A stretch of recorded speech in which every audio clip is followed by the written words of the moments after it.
Actress மானு. நம்ம school annual டேல பக்கத்து ஸ்கூல்லேருந்து அழகான பொண்ணுங்க வருவாங்க. அன்னைக்கு ஃபுல்லாக அவங்கள பார்த்து ரசிச்சுக்கிட்டே இருப்போம். அந்த நாளே சந்தோஷமாக இருக்கும். அந்த சந்தோஷம் அன்னைக்கோட முடிஞ்சிடும். அதுக்கப்புறம் அந்த பொண்ணுங்களும் திரும்பி போயிடுவாங்க. தேடினாலே கிடைக்க மாட்டாங்க.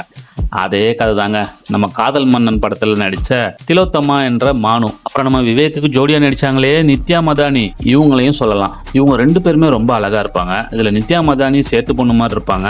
இவங்க ஆல்ரெடி மர்ம தேசத்துலையும் ஒரு செக்மெண்ட் பண்ணியிருக்காங்க.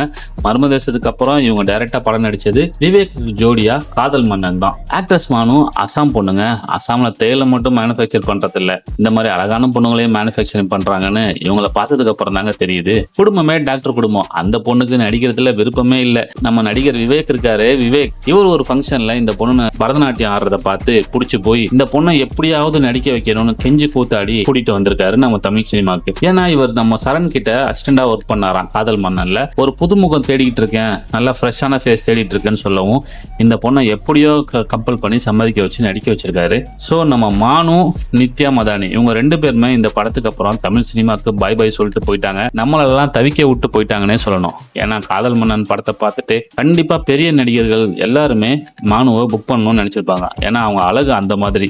ஆனா இவங்க நடிக்கலாம் விருப்பம் இல்லை பாஸ் அப்படின்னு சொல்லிட்டு கிளம்பி போயிட்டாங்க. ரொம்ப வருஷம் கழிச்சு இவங்க அப்பா கூட போட்டோ எடுத்து போட்டிருக்காங்கன்னு நினைச்சேன். பார்த்தா அது அவங்களோட புருஷனா?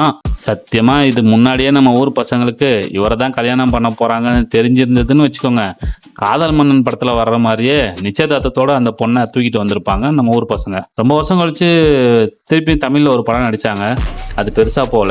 இப்போ அவங்கள பார்க்கும்போது என்ன தெரியுமா தோணுது, இதுக்கு மேல நீங்க வயசுக்கு வந்தா என்ன, வரலன்னா என்ன திலோத்தமா அப்படின்னு தாங்க தோணுது. நம்ம திலோத்தமா நித்யா மதானி இவங்களை மிஸ் பண்ற 90s கிட் இந்த வீடியோவை லைக் பண்ணிக்கோங்க, உங்க ஃப்ரெண்ட்ஸுங்களுக்குலாம் ஷேர் பண்ணிக்கோங்க. இது உங்க பயோஸ்டார் சேனல். நடிகர் நடிகைகளின் சுவாரஸ்யமான இன்ஃபர்மேஷன்களை தொடர்ந்து ஷேர் பண்ணிட்டே இருப்போம். அடுத்து ஒரு இன்ட்ரெஸ்டிங்கான வீடியோவில் சந்திக்கலாம். பாய்.